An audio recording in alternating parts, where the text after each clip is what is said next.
It gives me great pleasure to introduce the valedictorian for Sackville High School's graduating class of 2021, Akwaima Akpan.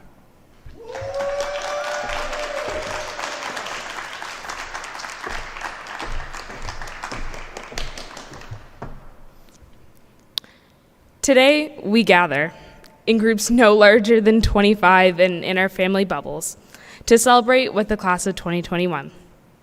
Although this is definitely not how we envisioned our time together would end, grads, we did it. Barely. The road to today has not been easy, and it has been littered with bumps, hills, and curveballs that have been thrown at us. Just 2 months ago, I thought I would never see any of you guys until summer. But we got to go back to in-person school, and I can proudly present this address in the school and semi-in-person. Before I start, I have to thank a few people. First, my parents. Thank you for being patient with me as I grow, and I cannot imagine that was easy. Thank you for all the sacrifices you've had to make for me and everything you've taught me. Without your selfless love, I would not have been able to become the confident, ambitious person I am today. To Eder and Amem, thank you for being the best sisters I could have asked for. And to Kufrai, thank you for being the best little brother ever and my favorite brother. I love you all very much. To my teachers, thank you for coming to school each morning excited to teach. You never gave up on us, you never let us down, and you didn't turn around and desert us during online school. Your enthusiasm and passion fueled my excitement to learn each day. Thank you to Keith for continually supporting me and all the African Nova Scotian students. Your love and support for each and every one of us is so greatly appreciated, even when you were chasing us down the halls to talk about grades. Thank you to all my friends. Your friendships, whether it has been from when we were 2 years old or if it has just been a few short months, have made an imprint on me, and I do not take that for granted.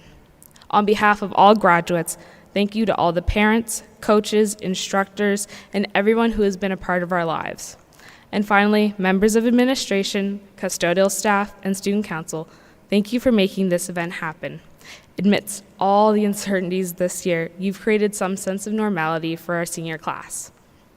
Although we've missed out on many things, such as getting to hear music being played over the PA during class switch, I believe between Faith singing to Hey There Delilah, if you can even call it singing, and Ryan's mini Katy Perry concert in the bio lab was more than enough. And there may not have been a grad barbecue with a hypnotist and games, but we had the most epic and memorable water balloon and gunfight this school has ever seen. To be honest, I struggled to find the right words for my speech. I didn't want to come up here and just say cliche after cliche, and I know most of you won't care to hear what I have to say or take the time to watch this speech. Ever since you walked through the gym doors yesterday or earlier today, you probably haven't given this school another thought, and after today, you don't have to. There'll be no more waking up at 7 a.m. or 8:30 if you like to live life on the edge and coming to Sackville High. You'll never hear Miss Hopkins reminding you to sanitize your hands as you enter the building. There'll be no more hanging out in Miss West's art room at lunch or in the cafeteria. And you'll never have to roll your eyes again because you went to the bathrooms that were always conveniently locked whenever you had to go.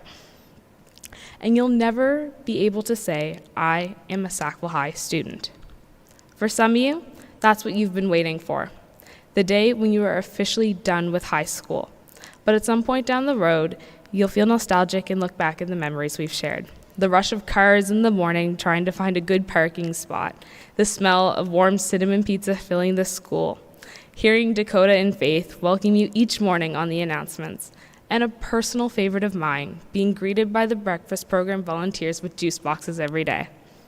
We've shared countless laughs and good times together, from throwing a mini birthday bash for Keith, our school somehow becoming the bunny breeding central of Sackville, Kobe attempting to prank all the drivers by putting their windshield wipers up while they're in class, our absolutely horrendous parking jobs, hearing Faith's commentary during announcements because she forgot the mic was on, going to the Sackville Millie games, our very first day of school where we were welcomed with the carnival, the band collaborating with Miss Muse to make meaningful music, seeing people run to class because they spent 15 minutes waiting in the cafeteria line for a cookie, and the priceless conversations we've shared at lunchtimes and breaks. While I know some of you have had the best time in high school, many others did not. The past year and a half have been extremely hard on everybody, and I've chosen not to speak further about it. I can assume we are all tired of hearing and talking about the panoramic, also known as the P word, who shall not be named. Today is the first step we are taking into what some call the real world. As Queen Elsa says, we're walking into the unknown. This is a place full of responsibilities for us, not our parents. A place where we're going to have to call our own doctors to book our own appointments. For those of you who will be moving out, there will be no more using the excuse, my mom didn't wake me up on time. You will be in charge of yourself. You'll be in charge of paying your bills. And if you are in Mr. Vincer's math class, you know what will happen if you don't pay your credit card in full and on time. Remember, the interest rate from the credit loan companies is not good. We will be in charge of creating our schedules, our daily habits, and choosing the people we surround ourselves with. So even if high school wasn't the best time for you, maybe because you lost out on your senior season, you just genuinely didn't like school, or because you were picked on, as we step into a new phase of life, we each get to choose. You get to choose the type of person you become, the people you will surround yourself with and call family and friends, and you get to choose what you want to do for the rest of your life. Scary, isn't it? But you don't have to make all those decisions today. But you can make some. Today, I choose to learn. I choose to learn from my experiences and let them help shape the person I become. I choose to be kind and to care for others. I choose to listen.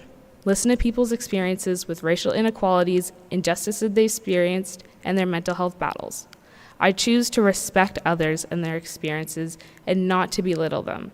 And I choose not to allow other people's assumptions about me guide what I think of myself. These are some examples of choices you make every day.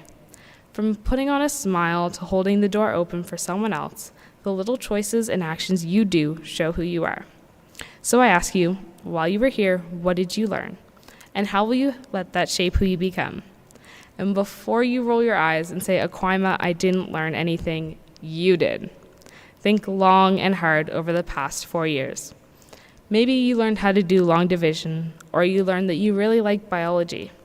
But I know for a fact, every one of you learned that the mitochondria is the powerhouse of the cell. But I'm not asking about what you learned in school. I'm asking what you learned about yourself. When we were little, we watched shows such as Arthur, Tupi and Binu, and the Backyardigans. We played make-believes, Barbies, and Man Tracker on the playground. But as we started to get older, we traded those shows with SpongeBob, Sweet Life on Deck, and Johnny Test. We played with Beyblades and traded silly bands on the playground as if we were dealing illegal stuff. We went from wanting the newest books and pens from the Scholastic Book Fair to wanting the newest clothes and accessories so we can keep up with the trends. We are all survivors of the Beliebers, One Directioners, and the wheeling phases. We played outside and hung out together, something that I never thought would become not allowed. Continuing with the throwbacks, I would like to read part of a book to you all. When I was in grade primary, my parents came to my class to make a presentation for Black History Month, and my mom read this book to my class. If you're in Miss Warner's class, you may remember this day, probably because we all got to dress in my dad's traditional Nigerian clothing. Although this is a children's book, it has some valuable reminders for all of us. Not to mention, it's from the iconic show Sesame Street. The book is entitled, We're Different, We're the Same. We're different. Our noses are different. We're the same. Our noses are the same. They breathe and sniff and sneeze and whiff. Our skin is different. Our skin is the same. It tells us something is hot or cold or wet or dry. It knows a lot. Muscles and bones are wrapped inside it. It keeps in warmth. It keeps out dirt. It warns us so we don't get hurt. Our eyes are different, but our eyes are the same. They see, they blink, they weep, they wink. Our bodies are different. Our bodies are the same. They stretch and bend and work and play. They all need food and rest each day. They dance and wriggle and ride a bike. They might look different, but they are alike. Our feelings are different, but our feelings are the same. lonely, worried, scared, excited, happy, loving, glad, delighted. We're the same. We're different. And that's what makes the world such fun. Many kinds of people, not just one. A rainbow would be boring if it were only green or blue. What makes a rainbow beautiful is that it has every hue. So aren't you glad you look like you? We're different. We're the same.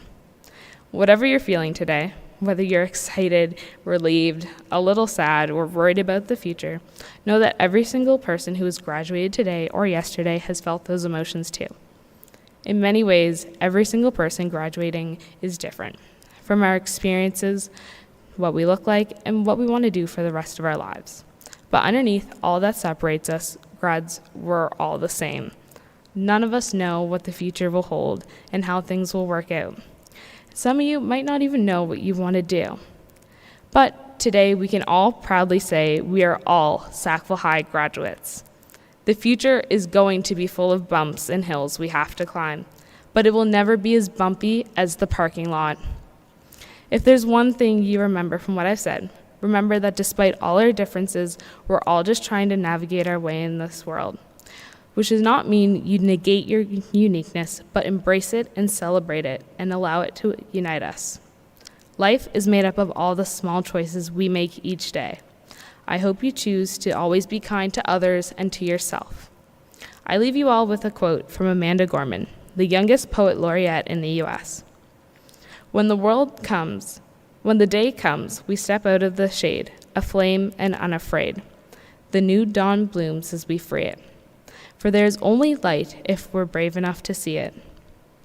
Live life to the fullest, Kingfishers, and know that there are hundreds of good days ahead of us.